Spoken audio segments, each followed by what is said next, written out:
Hello, and welcome to episode 67 of the Compassion and Cucumbers podcast. I'm Christine. And I'm Sam. And listen, we're taking a little break to spend some time with our families this week. We sure are. I mean, we hope that you are all having a magical holiday season, but we're taking a break from our microphones this week so we can have some downtime with our beloved families. Yeah, so we're going to re-release one of our very favorite episodes from last season, episode 13, which is holiday traditions, old and new. So last week you heard from some of our listeners about their holiday traditions, and this week, if you are so inclined, you can check in with ours. Yeah, so I hope you don't mind the rerun, but we wanted to spend some time with our families. So we will see you, well, we won't see you, but you will hear us next week. After the new year. After the new year. Happy holidays, everybody. Happy holidays. We love you.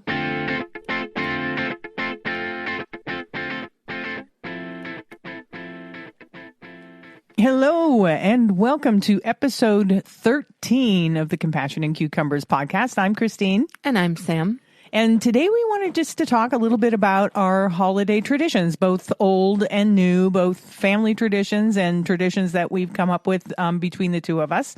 And so we just wanted to bring a little Christmas cheer and talk about that. Absolutely. I mean, last week we talked a little bit about the concept of vegan gift giving and how that can be made simpler for you and your family. But when it comes down to it, this season is so much more than gift giving. And really, the important part is the time spent with family and friends and the traditions and memories that are created. Absolutely. Yeah. So we thought we would kind of just have a casual conversation between the two of us.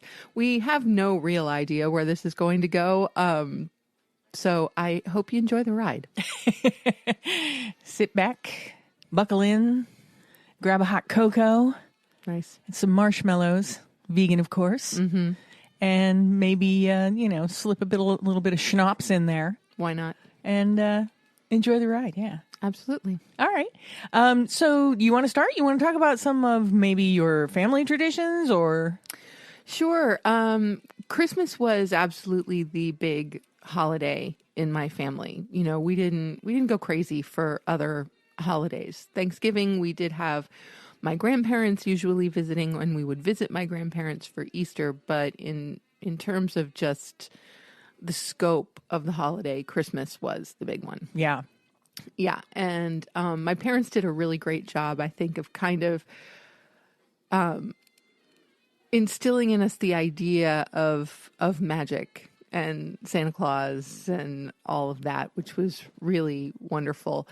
And I have so many memories, good memories, connected with various Christmases throughout my childhood. And one very specific one, and of course this is going to have something to do with food, but I know, right? Well, always, right? Yeah, always. Food comes into it somehow. But one of my strongest memories, actually, of our Christmases as a kid, was that my brother and I were probably, 10 and 8 by the time we were doing this, and yeah, we would, of course, be up earlier than mom and dad, and we would sit at the top of the stairs, kind of trying to peek downstairs to see, what had transpired overnight. Right. Did Santa come? Did Santa come?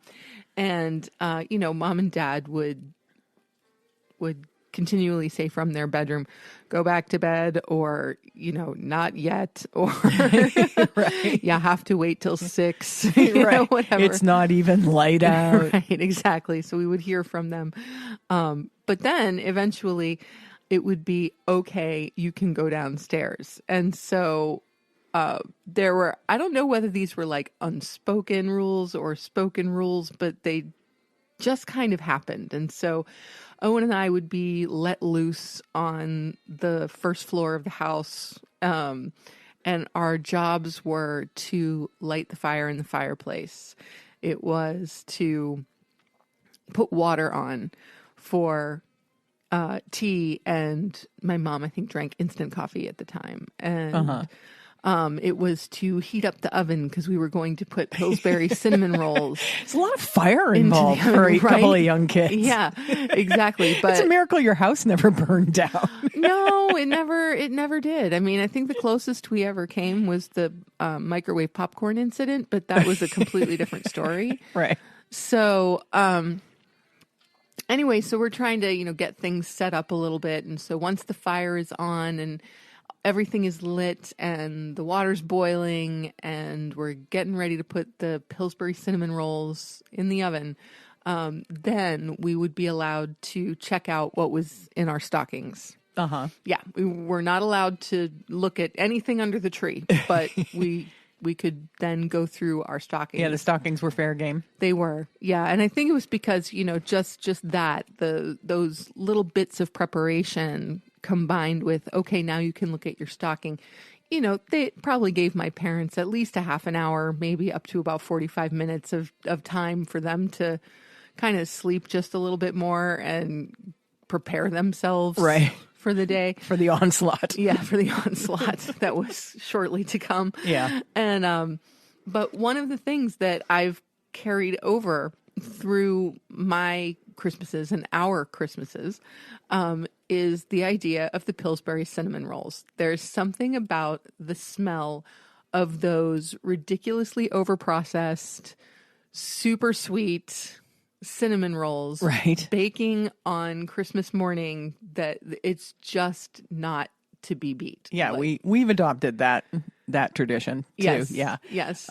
But since Pillsbury cinnamon rolls are not vegan, we've made our own. We have. So last year, and this was really fun because we were hosting my family's Christmas last year. And so my niece and I actually made the cinnamon rolls together. Christine and I had done a test run on our own Christmas. So when the family Christmas celebrations happened a few days later, my niece and I made these together, and it was, a beautiful, simple dough and lots of melted vegan butter and sugar and cinnamon just rolled up and sliced and tossed in the oven. And they were really, really fantastic. And I would like to thank the Minimalist Baker for the recipe that I used. That's right. Yeah, Minimalist Baker. You can find it on their website, minimalistbaker.com. Yes, absolutely. They were really good. They were really, really good. Yeah. Yeah. I mean, obviously, anything that you're going to make homemade is going to surpass anything that's coming out of a oh, yeah. So much better than the Pillsbury one. Air-packed can. Yeah. I mean, I know that there's something nostalgic for you definitely. about the Pillsbury ones, yes. but those homemade ones were, wow. They were really good. Yeah. This year, though, it's interesting because, of course, the cinnamon rolls will have to make an appearance on our Christmas morning. But we actually found a vegan variety. We did. Of ready-made in a cinnamon can. roll dough. In a can. In that like vacuum-packed can that kind of explodes when you Do you remember open it. what brand, or should I scoot to the refrigerator and get them? You don't have to scoot to the refrigerator. I believe that the name of the brand is Immaculate. Where did we get those at the vegan grocery store? No, we did not. We got those through GTFO. Okay. I think I saw them. Well, the thing was, vegan grocery store. No, we saw them at Tops. No kidding. Yeah. Oh, okay. Because it was just a few days after we had gotten our most recent GTFO order, and it's all coming back to me now. I do remember it was in the small Whole Foods section at our Tops market. Yeah, absolutely. Yeah. So Immaculate cinnamon rolls. We've not tried them yet. We'll have to report back. Certainly. Hopefully they're not awful. I'm sure they won't be awful. No, a cinnamon roll is kind of something that's hard to mess up. It's dough and sugar and cinnamon and butter So yeah, it's there's not a whole lot that can go wrong there. Yeah. But yes, we'll definitely give you a report on how those cinnamon rolls were. But that's always something that, as we're going down our list of preparing for the celebratory days, around Christmas, and our Christmas gets stretched out a little bit. We usually have about a week's worth of Christmas celebrations between our two families. Yeah, which is kind of nice. Yeah. It's like, it is like a week, I love it. Sometimes 2 weeks of Christmas. Yeah, we've gotten close to that. Yeah. Yeah, and it's really quite lovely, but those cinnamon rolls are just always on the list. You know, it's funny.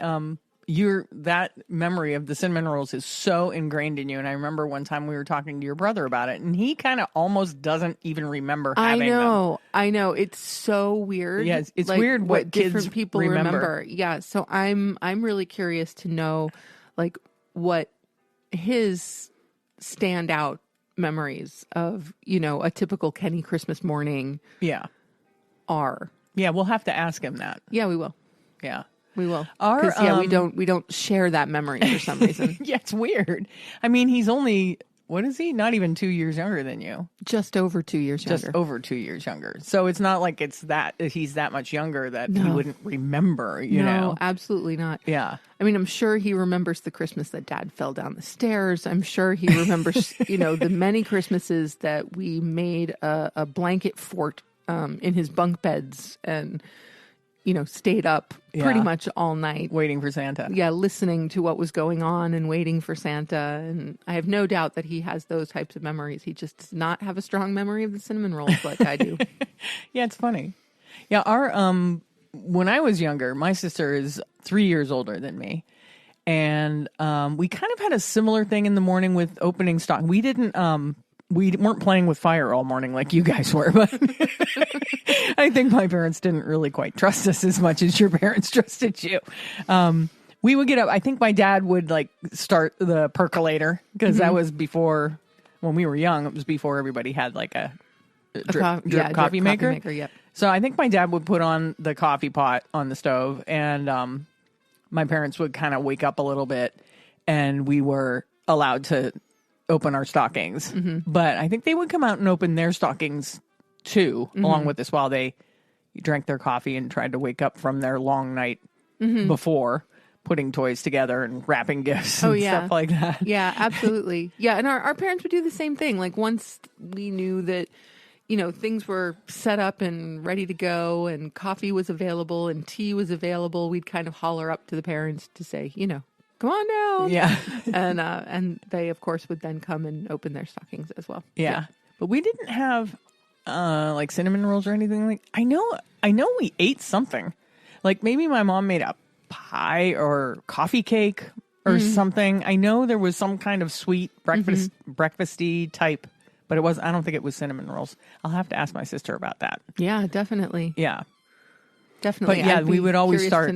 We would always start with definitely with the stockings. And that would take us, because my mother would wrap our stocking stuffers. Smart. So that would take us, I don't know, maybe an hour. Exactly. Exactly. I mean, to open and look at and play with and whatever, put the chapstick on or for sure. Decide what flavor of Lifesaver we wanted out of the Lifesaver wish book thing. There you go. I think everybody got that back then. That folded in half. Oh, yeah, I remember and it had that. 6 packs of Lifesavers on each side. Yep. Yeah. I remember that. Yeah. That was cool. Yeah. So that would take a while before we would actually start digging into the gifts. Right. Yeah. Cool. Cool. Cool.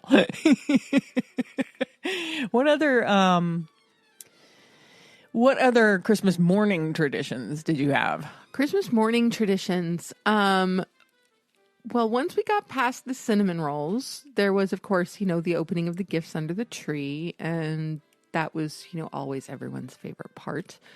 Do you remember if you each opened one at a time, or did everybody get one gift and you opened them all at the same time?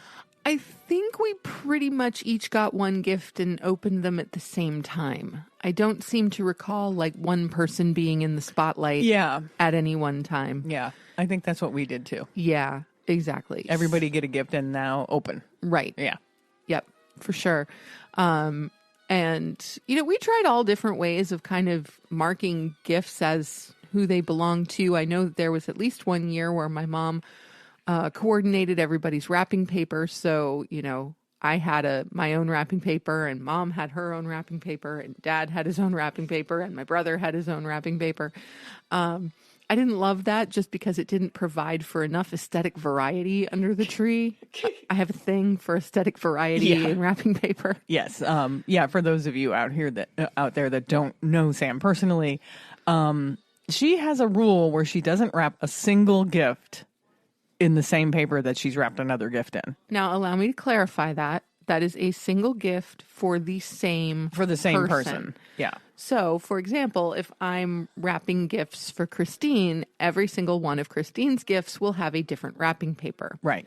However, if we are going to Christine's sister for the gift opening ceremonies, someone could have the wrapping paper that I was using for Christine. Oh, right. At home. That's allowed. Yeah, that's allowed. So, but no two gifts within any family will be wrapped in the same paper. Yeah. So thusly, or therefore, I don't know what word I'm looking for. Because of that, ergo, we have a very large assortment of wrapping paper. We have 2 large wrapping paper keeper plastic wrapping, the large bins that hold wrapping paper. I mean, I know but we have 2 of those cram packed full. And I don't think we bought paper last year. We didn't buy paper last year. We didn't buy paper this year. And we are in the process of thinning out. We're thinning the herd. We are. We're thinning the herd. Yeah. Yes. Although both of us the other day when we were out shopping for other reasons, we're both kind of longingly looking at the wrapping paper. I know. We're like, no, we must get rid of some of the paper we have. We can't shop for wrapping paper until next year. Until there's room in the containers for more wrapping paper. Yep. Really? Agreed. Yeah. I'm not buying another container because we did that. We already went that route. Right. We're like, well, we need another container to hold wrapping paper. And wouldn't it make more sense to just stop buying wrapping paper? Well, there's that, but, Oh, man, that's funny. Yeah. But yeah. So there is so many cute wrapping papers out there, So many. I like the ones that are reversible. I do too. So you can especially if you have your rule where you can't wrap 2 gifts for the same person in the same paper, you can still use the same roll. You just flip it over. Flip it over. It's really time saving. Yes. The double-sided rolls are really great. Yeah. I have to say. Where did we get those? Target? I think so. Yes. We've had the best luck with wrapping paper from Target in general. It's a good quality. I also like my wrapping paper. If it's not reversible, I like for it to have the lines, the grid on the back. Yes. For cutting purposes. Definitely helpful. Yeah. Yep. Yeah. Definitely helpful. And a good pair of scissors. Yes. Are a must. Yes. And I like a desktop tape dispenser, like a heavy desktop tape dispenser, so I can one-handed do tape. You're not that picky about that, but you are picky about what type of tape. I am picky about the type of tape. Yeah. Yes.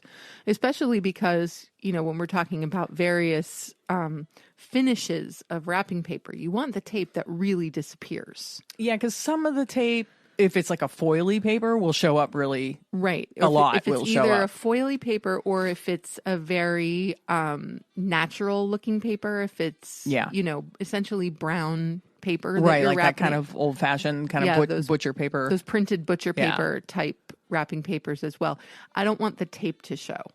Well, yeah, nobody really does. Right. But I'm not that picky about it. No. But I am picky about having my desktop weighted tape dispenser. Yes, I am not picky about the weighted tape dispenser. Just the quality of the tape that goes into it. Yeah. Yeah. But we're getting off track. Those aren't really traditions. Well, I guess it's a tradition to buy way too much wrapping paper. It is. Yeah.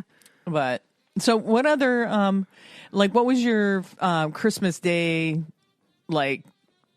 after gifts were open and everything? After gifts were open. Traditionally, what happened? So traditionally, after we did the opening of the gifts, there would kind of be, I could call it a lull, but that would really be a misnomer. It felt almost like halftime. Right. Your mom was probably in the kitchen. Right. So, And you guys were quietly playing with your toys. right. So more years than not, my parents would host a Christmas Day brunch. Okay. So this was late morning, really all the way through the rest of the day and into the evening. We called it a brunch, but it turned into an all-day affair. Yeah. And so their friends and my friends and their families and my brother's friends and their families would come over and eat and drink and talk and make merry and all of that stuff. And in that time period, it was, okay, Sam and Owen, take some of your gifts up to your room and put them away and help us get the food ready and make sure X, Y, and Z are set out and make sure everybody is dressed and ready to go. And yeah. So we did had a similar halftime. thing. We did a similar halftime-y kind of thing. Like I would decide which gift I got that I would hide from my cousins because I didn't want them to break it. And we would put some of our gifts away, and arrange them nicely under the tree so that it wasn't a disaster area when families started coming over. Because my parents also hosted. When we were younger, it seemed like it was forever. It seemed like people started showing up around, I don't know, maybe noon or 1 o'clock. And then there were people in the house till late at night, usually. Yeah. Yeah. And all my cousins and friends of my parents would be there and their kids. And sometimes some of my friends would come if they, if they were done spending time with their families. Or whatever, if they were just, like from the neighborhood, pop in just to see what you got. Right. Especially if you got something really cool. Like a Hot Wheels racetrack or or something like that. That's awesome. Or the one year I got a pinball machine. Oh, I mean, it was plastic and everything, but it was cool. Yeah. It was really cool. Yeah. And my friend Frank came over to play with the pinball machine. That was fun. That is cool. Yeah. Yeah. No, I never had a pinball machine. Yeah. It was pretty cool. Awesome. I was probably, 11. Maybe Lucy's age. Sounds about right. Yeah. Okay, so that was Christmas Day. Yeah. Oh, my family, did you have a Christmas Eve tradition? We did. Christmas Eve almost always involved midnight mass. And prior to midnight mass, we would go stop in at a friend of my parents, who were very Italian and did sausage and peppers on... They were very Italian. Very Italian. And they did sausage and peppers on Christmas Eve. Interesting. Yeah. And so we would stop by for sausage and peppers. We would hang out for a little while before going to mass. Mass. Okay. Yeah. On Christmas Eve. Yeah. When I was young, it was my mother's parents that we went to. And my grandma, was that when we did the raviolis? See, the raviolis is actually from my father's side of the family. But I think that my mother's side of the family adopted that tradition. Smart. Through my father. Tradition. And I'm pretty sure. Yeah. I mean, that was just one of the things because my grandmother always made enough food for 300 people. It's an Italian thing. There you go. Right. So we'd have raviolis. I think she would make a ham, maybe even a turkey, or I don't know. There was a whole lot of food. But yeah, the raviolis tradition, I believe, was the Christmas Eve thing. And we would exchange gifts with family. And some people would go to midnight mass. And I don't know how we stayed up so late. I mean, even as kids, we were up. Everybody was still up and partying and whatever. And, until I don't know, well past midnight. And then my parents would have to go home and finish wrapping gifts and put bikes together or whatever we were getting. And they were up till probably 3 or At something. least. And then I woke them up at 6, of course, go back to bed. But, yeah, we always had a big dinner with the family on Christmas Eve, but not at our house. It was, it was usually at my grandmother's. And then after my grandmother passed, then I believe it was my Aunt Pat took over. That's when my Aunt Pat took over the tradition. And my Aunt Pat and my Uncle Chuck would host the Christmas Eve, and we would go to their house and stay and stay and stay. Yeah. And they had horses, and when we were younger, my Uncle Chuck would tell us at Christmas Eve at midnight, the animals talk. Mm-hmm. So he would take us all the kids, he'd bundle all the kids up, and it was always snowy then. Yeah. The 70s, it was just snow all the time. And he would bundle all the kids up, and we would traipse through the snow down to the barn and wait for the animals to talk. That's so awesome. And he would be like, we must have missed it. Oh. I don't know if he looked at his watch and then, Right. it's 2 minutes after midnight. We must have missed it. Oh. But it was always, we would do it every time. Of course. We would still get excited about it every time. Absolutely. But we always missed it. Well, that's okay. You miss these things. Yeah. So Yeah. that was fun. And that's kind of a tradition. That's really cool. Yeah. I like that a lot. And we were older then. Mm-hmm. Well, like teenagers. But there were a lot of younger cousins. Right. That he could fool. So, yeah. Well, if the teenagers were still going out to the barns, he had all of you guys fooled too. So maybe we were still a little fooled. I'm pretty sure. it was worth it. It was worth a shot. Yeah. I want to hear the horses talk. Who doesn't? Yeah. But no, they never did. So yeah, that was Christmas Eve.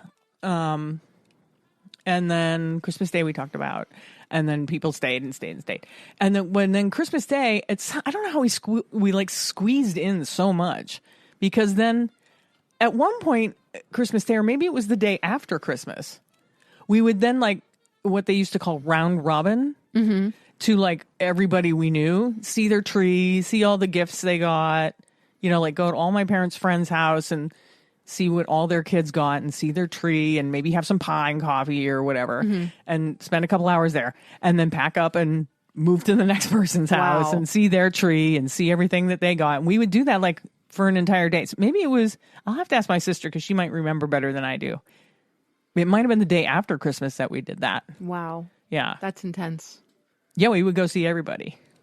Yeah. I'm glad that we didn't have anything like that, because I really like the idea of Christmas also being, downtime. I Right. like it to be calm and cozy. And so, as my brother and I've gotten older, and obviously as my parents have gotten older, and they've handed over hosting responsibilities to either my brother or I. We Right. swap every year. Yeah, we swap. And, things have just gotten smaller, which I really, really love. Yeah, things in our family have gotten smaller because my family has gotten smaller. Yeah. My parents are no longer with us. Of course, my grandparents have been long gone. Mm-hmm. And it was just me and my sister. Mm-hmm. So now it's just me and my sister and her family and Right. you. Yeah. So yeah, every year we get smaller. Yeah.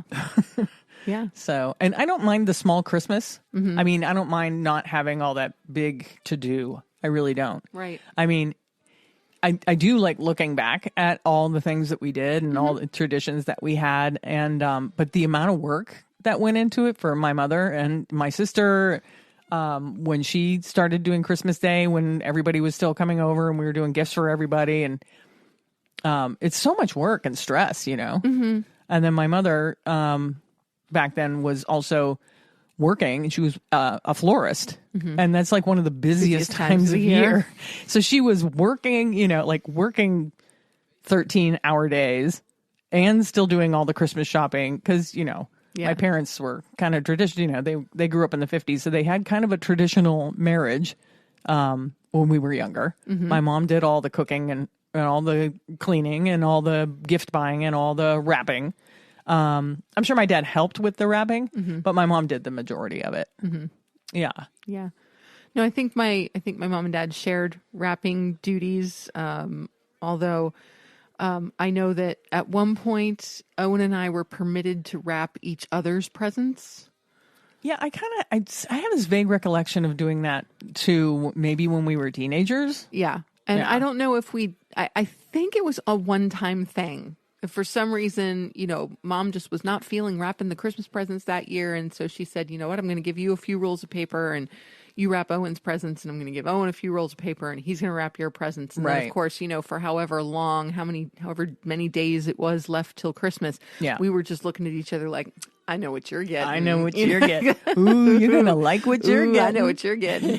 So I do remember doing that at least once. I don't remember if it was a recurring thing or not. Yeah, I do. I like that Christmas has become a little bit smaller.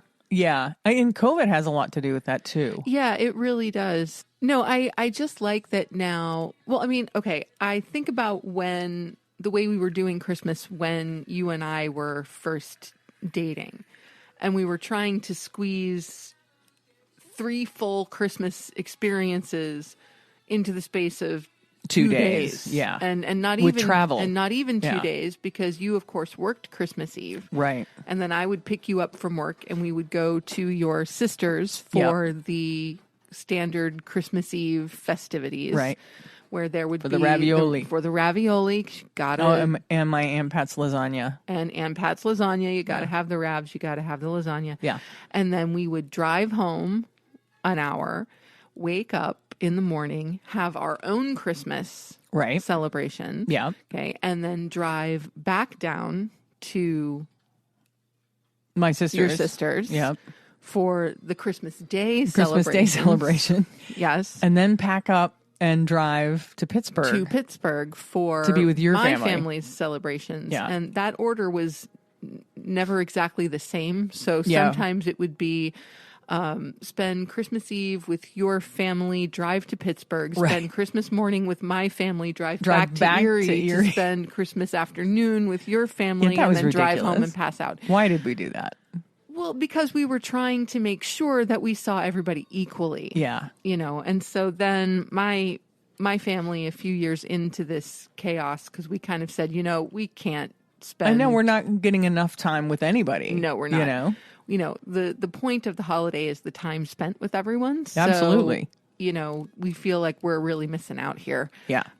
So fortunately, my family was able to develop our own tradition.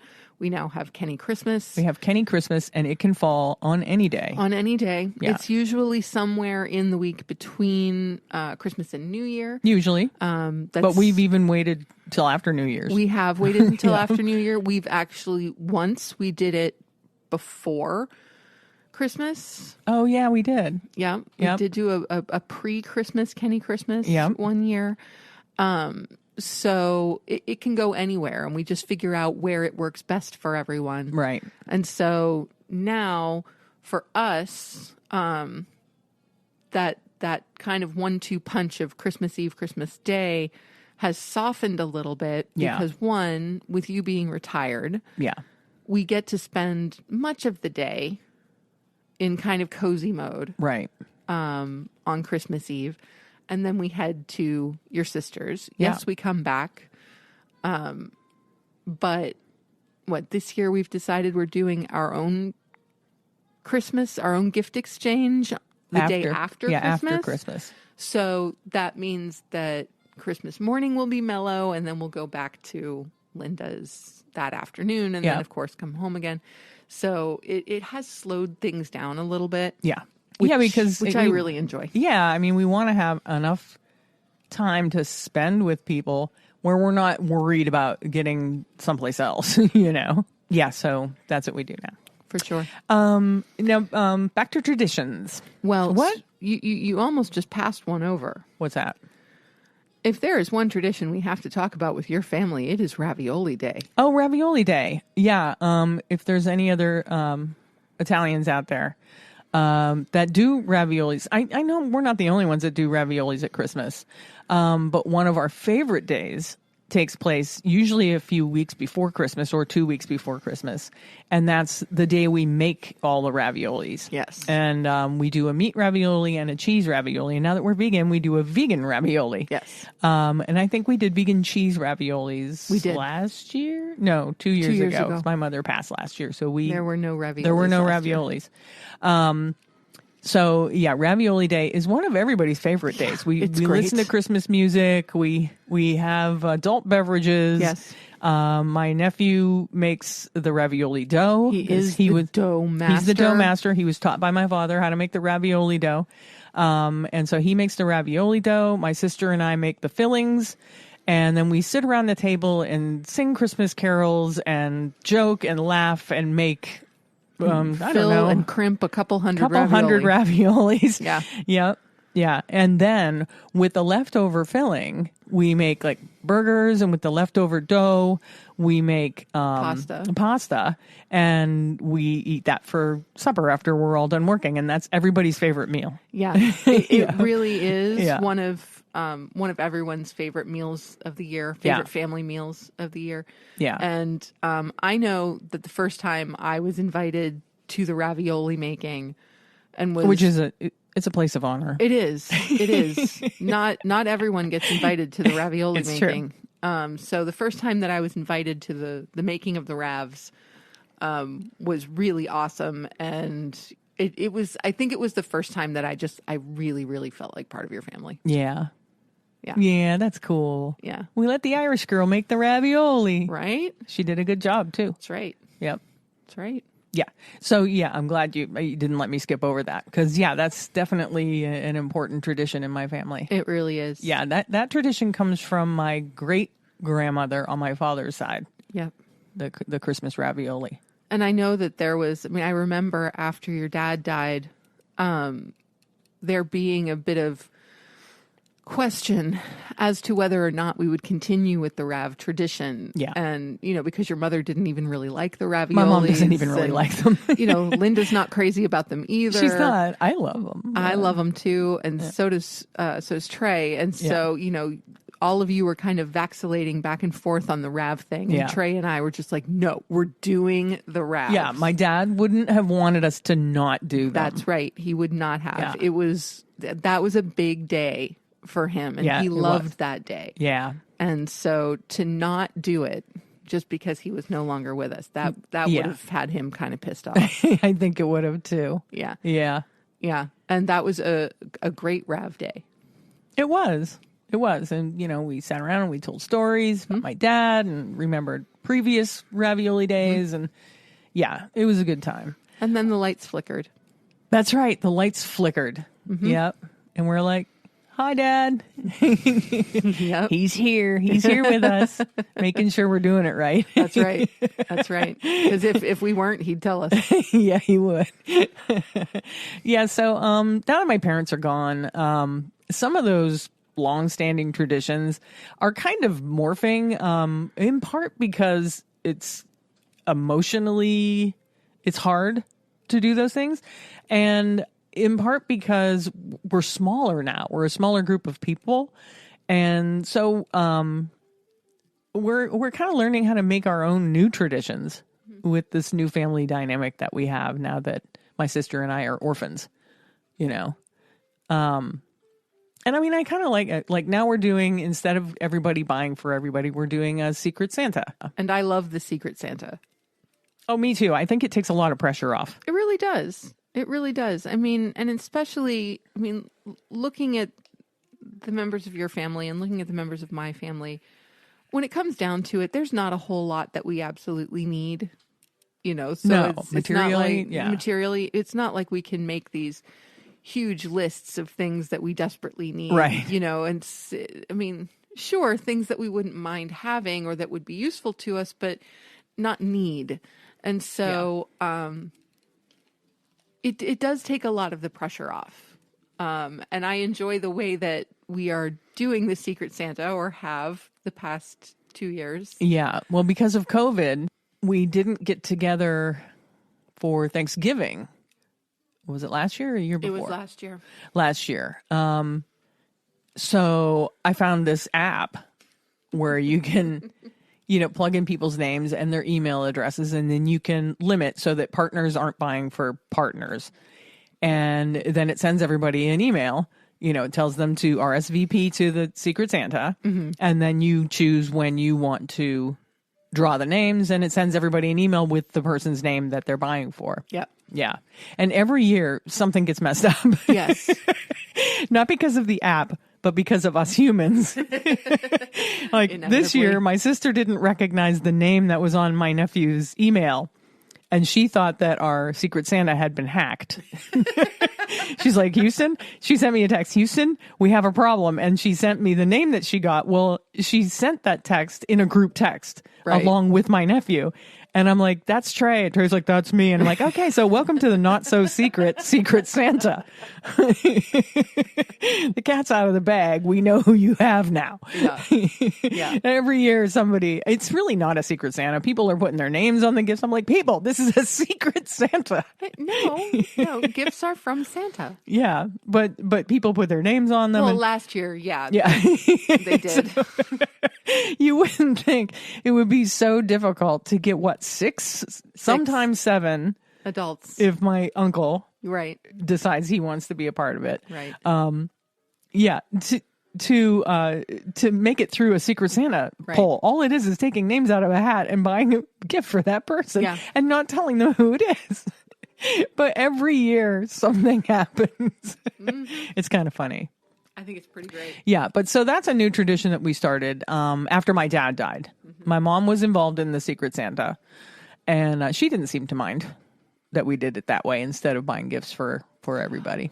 Well, I mean, we didn't start that immediately after your dad died. No. It took a couple of years to evolve, and I think it was because the idea of your mom, ordering or buying gifts and then wrapping them. Yeah, she wasn't really able to do she wasn't anymore. able to do all that. So, so to make things simpler. Mm-hmm. Yeah. Yeah. I forget even if we proposed it or. I think we did. Yeah. Yeah. I think so then at Thanksgiving, we would pull names. Right. Yeah. But every year I think we've been doing this for 4 years now, 3 years now. Every year something happens to screw it up a little bit. For sure. But it's still fun. Yeah. Well, I mean, it wouldn't be us if something didn't go slightly askew. Yes. So this year it's the not so secret Santa. Right. Yeah. Well, I mean, and I suppose that brings us to the kind of generic tradition of having something go askew in some way, shape, or form. Like, for example, this year, what went a little bit askew was our procurement of our Christmas tree. Oh, yeah. Yes. So we are diehards for live Christmas trees. Right. We do not have an artificial tree. And so the day that we go out and get the tree, it's not going to happen. So the day I guess as long as we're physically able to bring a tree into the house. That's right. Yeah. You talk like we're 80. We're not 80. Not yet. No, not even close. This tree was a struggle, I'll tell you. Well, this one was a little challenging, I have to admit. But yes, so we go to a local Christmas tree farm and we cut down our tree and we bring it home. And it's actually one of my favorite days of the year. I love decorating the tree. Tree day is fun. Tree day is great. And so we did that this year. We found a perfect tree. Christine has an incredible eye for choosing the perfectly shaped tree. At least the last couple of years. Yeah. And this one's perfectly shaped. It is. It's just a little on the large side. Right. This is the first tree that we've had that we had trouble getting it into the house. While it was bound up. Exactly. It was bound up and we barely got it through the door. Yep. Yeah. Yeah. So then, and the reason is when we were at the tree farm, we had snow the day before. Yeah. So the trees all had snow, which was lovely. They were beautiful. Beautiful. But because of the snow being on the tree, it kind of weighed it down a little bit and it didn't look as large as it actually is. When we got it home and got it in the stand and the snow melted off of it, it is now twice as big as what it looked like when it was in the field. Mm-hmm. Wide. It's not taller. I mean, you can cut a tree down, but to make it shorter if you need to. But it's a lot wider than I thought it was. And it's great. Yeah. I love it. No, it's beautiful. We're going to have a hard time getting it out. That's the only issue. Yes. Yeah. But that's fine. We'll manage.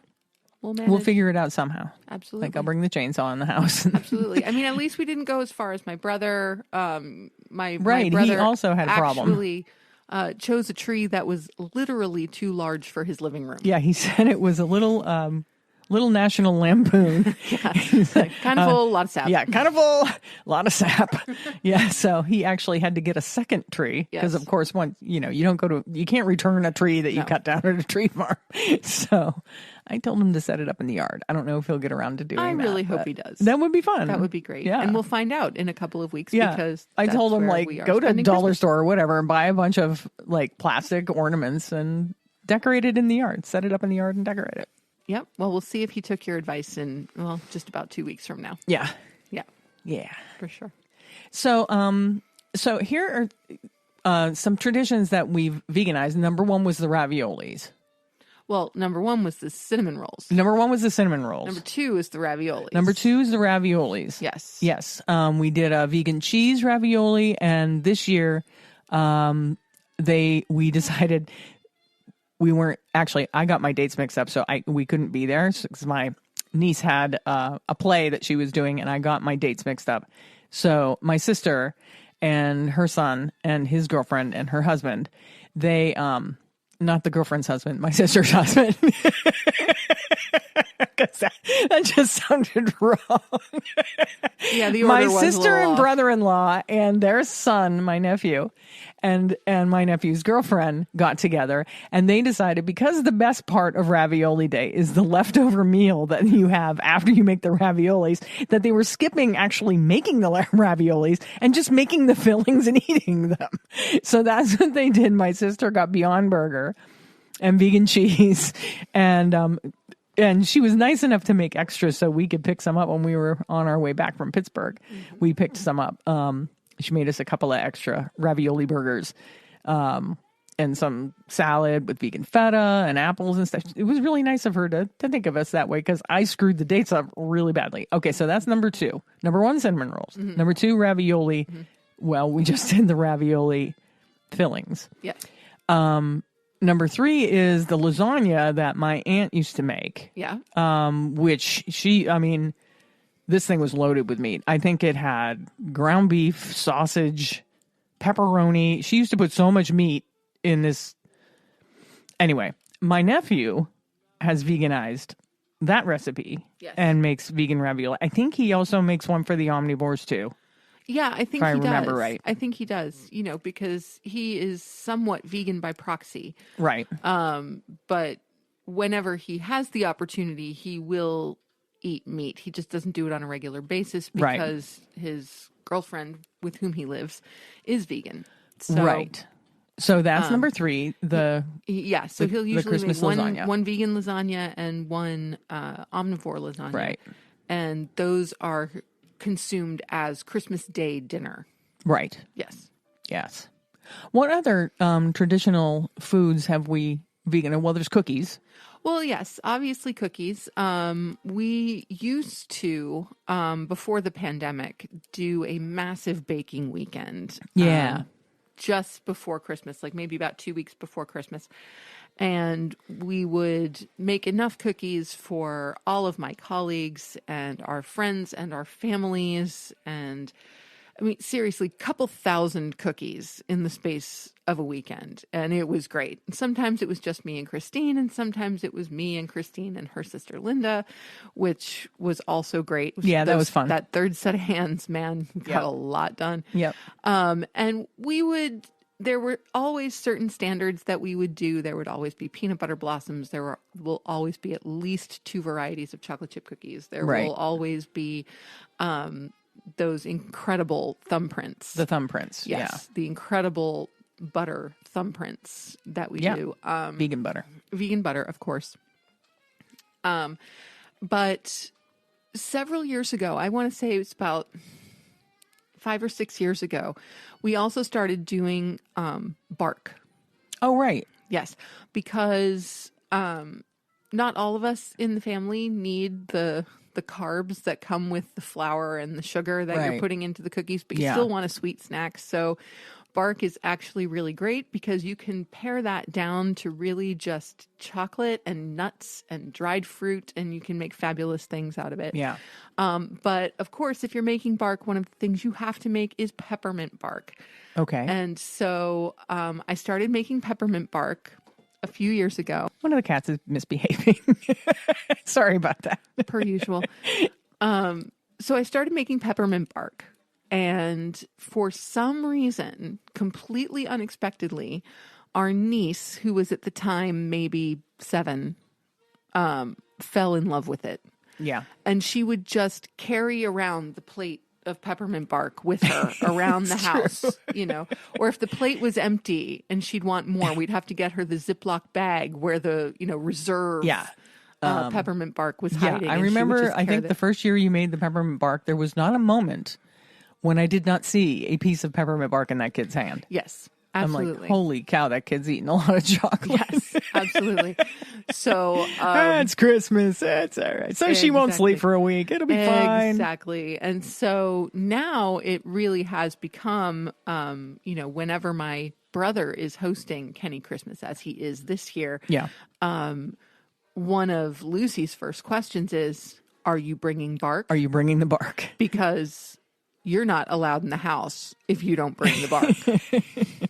So, of course, now we do our peppermint bark in a vegan version. Right. So we get vegan chocolate chips, and there are some wonderful retailers that sell vegan candy melts. And so we do vegan candy melts in vanilla and dark chocolate. We do dairy-free white chocolate chips and vegan dark chocolate chips, and peppermint extract and crushed candy canes, and off we go. And we have our traditional yet vegan peppermint bark. Yeah.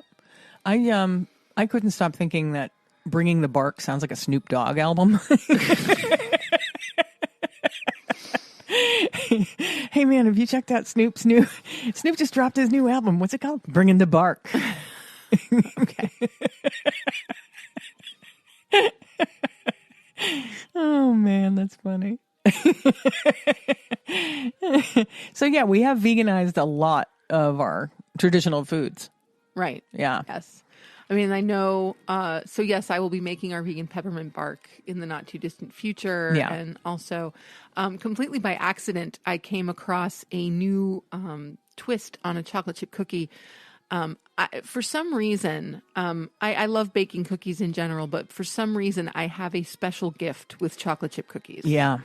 I don't know why, but you can give Chris and I the exact same recipe for chocolate chip cookies, and we can put it together in the exact same way. Yeah, and yours will taste better. And mine will... You're better. Well, you're the baker. Well, You're the baker in the family. You're the baker, and I'm the cook. There we go. That's how it works. Yep. So, but I was making some chocolate chip cookies last year and realized mid-process that I was out of vanilla extract. And so you can't have a chocolate chip cookie without vanilla extract. Right. And I didn't want to run to the store. And so I scrounged through the cupboard to see what else I could find. And I wound up with some almond extract instead. And so I replaced the vanilla extract with almond extract. And in addition to putting chocolate chips in the recipe, I also added in some really beautiful dried cherries. Yeah, it was a happy accident. It was a very happy accident. Yeah. So I will probably be making those cherry vanilla almond chocolate chip cookies. Yeah. Again, That'll be good. This That'll year. be good. Yeah. Yeah. For sure. So are there any other traditions you want to talk about before we wrap things up? I mean, I like some of the simple traditions that you and I have come up with over the years. Yeah. You know, I think it was at our second Christmas together that we decided that we get to open one gift on Christmas Eve, and that gift is always this year's Christmas pajamas. Yeah. So that's been totally fun. Yeah, that's I love that. Not something that my family ever did. Neither did mine. I really loved it. I really do love it. And I do like our road cocoa tradition. Right. We have a tradition when we travel to other family at the holidays, we make hot cocoa and we put a little schnapps in it. Yes. Yeah. Yes. It actually Peppermint started with Bailey's Irish cream. Right. but Bailey's Irish cream for is obvious not reasons. vegan. Yeah. If you can find it, Bailey's does make an almond cream. Yes. But none of the liquor stores around us carry it. No, so. we haven't tracked it down yet. Yeah. Yeah. So we've shifted from Bailey's Irish cream to peppermint schnapps. It's good. In the hot cocoa. Just a little bit. Yep. Right. Just to give it the flavor. Just to give it that holiday cheer. Road cocoa. Road cocoa. So yes, the road cocoa tradition. Yeah. I absolutely love. We have kept I know that there's a package of those cinnamon rolls waiting for us to bake up on our Christmas morning. Right. So we know that that's going to happen, and there will probably be, I'm trying to think. We usually do coffee on Christmas morning. We do coffee and poinsettias. Oh yes, poinsettias. Yeah. We have to get the stuff for the We poinsettias. have to get stuff for poinsettias. If you're not familiar, poinsettia it's like a mimosa. Only instead of orange juice, you use cranberry juice. Yeah, and I love them. I prefer them over mimosas any day. Yeah, they're beautiful. And they're pretty. Yep. So champagne or Prosecco or Asti. Yeah, or even just a sparkling grape juice. Any sparkling grape juice would do it if you're not consuming alcohol. Yeah. And just add a little bit of cranberry to that. Yep. Yeah. Yeah, so those are just some of our traditions, old and new. Mm-hmm.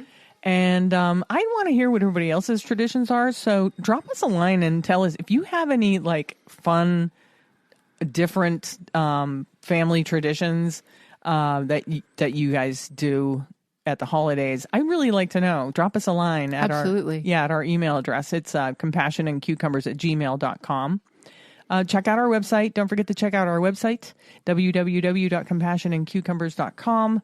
We're still holding a fundraiser for Mockingbird Farms Animal Sanctuary, and they could use a little extra help. They took some damage a couple of days ago. We had a very bad windstorm. They had trees come down, crushed a horse trailer. They're out of power. They think it'll probably be 3 days or more before they get power turned back on. So they could use a little extra help. And we're doing a fundraiser for them at our Buy Us a Coffee site. It's buymeacoffee.com/cucumbers.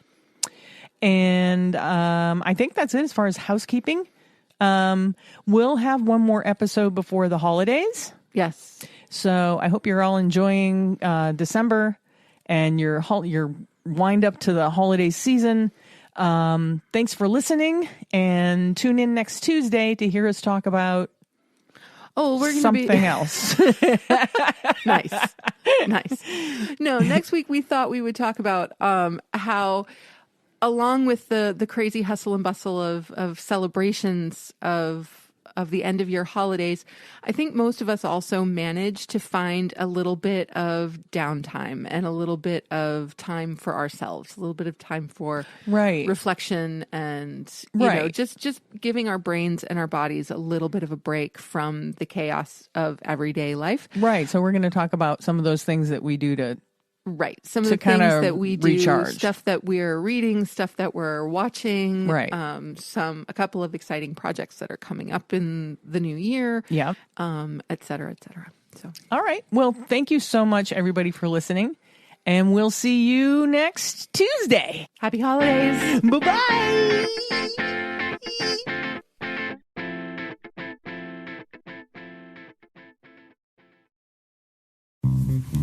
Do you want to support the Compassion and Cucumbers podcast? Well, you can do that by joining our Patreon page.